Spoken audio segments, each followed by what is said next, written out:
Hello everyone, I'm Brior and welcome back to Goodgame Empire.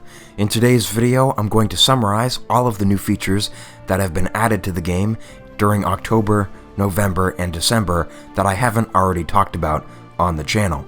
I did make two separate videos, one on the topic of private resource villages and another on the topic of HTML5 updates, so if you're looking for information on either of those new features, be sure to check out those videos. However, that's not to say that the features we'll be discussing in this video are boring or unimportant. We'll be discussing brand new additions, such as the Relic greenhouse, and we'll also be discussing important updates to existing features in the game, such as the changes that have been made to the Decoration Forge and to the Foreign and Bloodcrow Invasions. So without further ado, let's jump right into it. So I'm guessing you saw the thumbnail for this video before you clicked on it, and you may or may not have recognized the building that I chose to feature right on that thumbnail. If you didn't recognize it, that building is the Relic greenhouse, which you can find right now in the Civil tab under the construction menu in any of your castles. This building promises to be very interesting indeed. It offers a lot of public order, a lot of might points, and far more importantly, a lot of food production, and even at the high levels, some extra food storage. The maximum level, Relic Greenhouse, will provide you with over 300 food production and 15,000 units of extra food storage. This is really good. The food production on this building, at level 30 at least, exceeds what you would get from a level 30 granary equipped with a level 15 base food production build item. You will have to upgrade this building to level 11 before you can get any extra food storage from it, but food storage is very obviously a wonderful thing. I recently purchased a build item to put on my bakery that would give me an extra 40,000 food storage, and I equipped that in my main castle. That means that I can now store over 120,000 units of food. It's been very helpful. It's enabled me to put more troops in my castle overnight, and it saved me from starvation quite a number of times. The addition of the Relic greenhouse to Goodgame Empire is obviously quite a big change to food production in the game. However, this is a change that will be applied slowly over time. Why is that? Well, if you look at the construction menu, you'll quickly see that you need a special kind of token to build this building. Construction tokens and upgrade tokens are both given out in the Outer Realms, and as far as I know, there is currently no other way to get them. However, they might appear in Ruby offers, and if they don't yet, they probably will soon. Anyways, that means that in order to build the Relic greenhouse, you'll have to participate in the Outer Realms. I'll be keeping my eye on the forums to see if the developer decides to add these construction tokens as rewards for the other events. While it is disappointing that these tokens are confined to the Outer Realms, I can understand why Goodgame Studios felt the need to increase the attractiveness of the Outer Realms event by adding better rewards. Last time the event was run, players could get up to 5,000 horsetail standards, and many were excited about this, but participating in the Nomad Invasion with your regular account could earn you even more, so it really did not make sense, in my personal opinion, to participate in the Outer Realms. I myself am still not interested in spending a month of my time developing an account just for that account to be deleted at the end of the month. As I said, I'll have an eye on the forums to spot when these tokens are added to other events in the game, and I'll get them that way, or if that never happens, I'll just never get them at all. I suppose that my rejection of the Outer Realms event is based on the assumption that it's not possible to play in the Outer Realms and with your main castle at the same time. In a previous video, we established that it is technically possible to have both of these accounts running, so of course you could play them both at the same time. However, I don't think it's possible to play them both well at the same time. Unless you're a big spender, Goodgame Studios makes players put in a lot of free time just to keep their account on par with other players in the game. I think the Outer Realms is just a distraction from what players should actually be working on. But that's just my opinion, and I'd like to know what you think in the comment section down below. There has been one other change of consequence to the Outer Realms, and that is that new players will skip the tutorial and instead start with a castle at level 11 that looks rather like this. I think this is a good change. Moving on, let's discuss the new feature Goodgame Studios has added to the Bloodcrow and Foreign Invasions, and that would be your ability to dethrone enemy castle lords. So if we come over to the world map and we click on a Bloodcrow castle, you'll see that there is a new button on this ring of options. That would be the dethrone button. So let's go ahead and click that, and you'll see a pop-up that gives us, the player, two different options. Fortifying a castle lord involves spending a lot of rubies to add anywhere from 520 to 1,000 defenders to the target. This will make it stronger, which in turn will enable you to collect more glory points from defeating it. However, this requires spending rubies, so if you are a free-to-play player like I am at this point, there are many things in the game that I think would be better to spend rubies on, so I won't be using this option probably ever. Now, according to the help information, you are only able to fortify a castle once. You will be able to hit the button again, but it will simply fortify the base number of units in the castle. So you cannot hit the fortify button multiple times to build one target up until let's say Foreign Invader with 8,000 units. It just doesn't work that way. What players have been asking Goodgame Studios for a long time is the ability to essentially re-roll the dice when it comes to Bloodcrow or Foreign Invaders. In other words, if you get a really small target, say one with 400 troops, you'd like to have a button that enables you to just refresh that and re-randomize and get a new target that could be 400 troops, or that could be 1,000, or that could be 8,000. The Exile button is exactly that feature. When you click on Exile, you will spend one of 4 currencies, depending upon whichever one you selected, and you will be getting a new target with different defenses. That means a different number of troops, a different defense setup, a different castellan, etc. That new target will be fortified by anywhere from 20 to 500 special troops that are part of this new feature.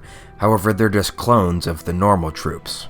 This new target could be stronger than the one that you had before, of equal strength to the one that you had before, or it could in fact be weaker.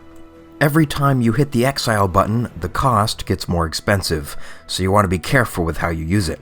In my personal opinion, it's best to use when you have a small target that has a relatively difficult, quote-unquote, defense setup, i.e. a defense setup that would force you to use more tools or to suffer more casualties than you would otherwise be comfortable with. Anyways, I'm trying to figure out when exactly the cost to exile a foreign invader resets, because it does, for sure.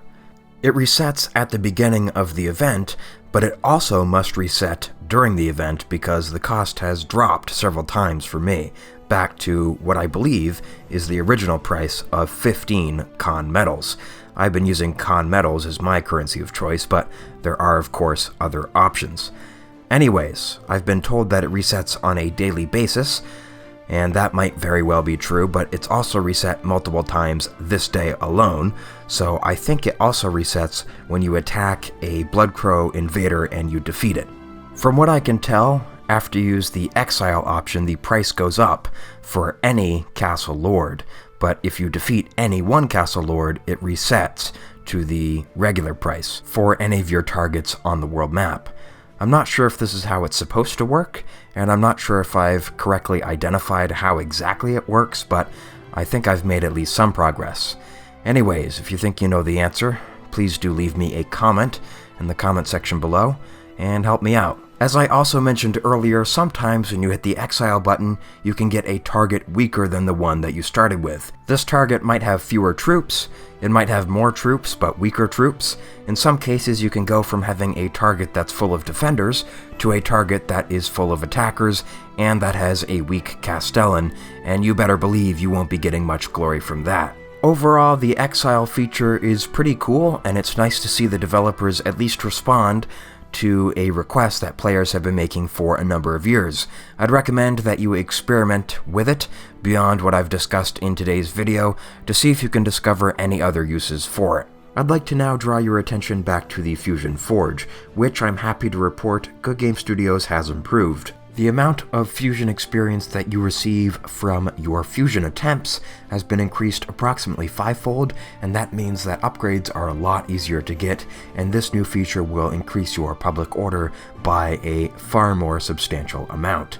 My original video on this topic will remain up on the channel and is accurate apart from just a few small changes in the numbers department, but I would still recommend that you give it a watch if you have any questions on this feature, which I now actually recommend players pay attention to and use to their benefit. I've been asked a few times in the YouTube comment section to deliver my opinion on the collection events that have been running.